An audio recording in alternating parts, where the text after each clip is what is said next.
काही दिवसांपूर्वी जळगावच्या सभेमध्ये बच्चू कडूंनी वक्तव्य केलं की मी अनेक जिल्हाधिकाऱ्यांना ठोकलेलं आहे, जिल्हाधिकारी कार्यालयात आंदोलन केलं। त्यानंतर एक वक्तव्य केलं होतं की आमदारांना कापा, शेतकऱ्यांच्या रोज आत्महत्या होत्या। दुसरीकडे आज जर आपण पाहिलं तर बच्चू कडूंची मोर्चा सुरू झाला आणि तिकडे नांदेडमध्ये एका शेतकऱ्याने तहसीलदाराची गाडी फोडलेली आहे। गाडी दिवाळी झाली आणि याच्या घोषणा देत जे आहे ते शेतकऱ्यांना गाडी फोडली। आपल्यासोबत स्वतः बच्चू कडू आहेत।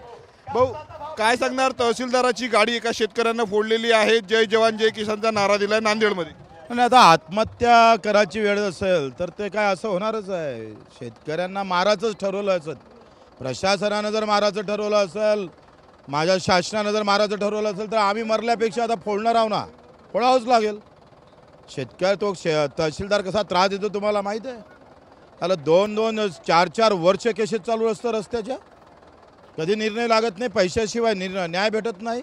आणि अशा अवस्था समोर आता शेतकरी आत्तापर्यंत सहन केलं आणि असंच जर चालू झालं तर आज एक गाडी फुटून उद्या अधिक फुटणार, एक लक्षात ठेवा। समर्थन करता शेतकऱ्याच्या या कृत्याचं? बिलकुल, त्याला त्रास झाला असेल म्हणून फोडली। तो काय मूर्ख थोडा आहे? मूर्ख थोडा आहे? त्याला का फोडली विचारा ना तुम्ही।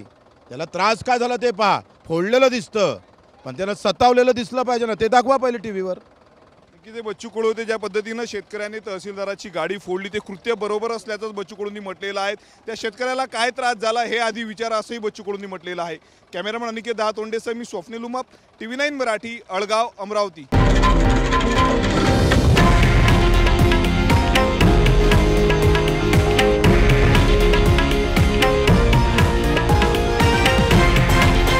हे आहे देशातील नंबर 1 न्यूज नेटवर्क आणि आपण पाहत आहात TV9 मराठी, एकमेव।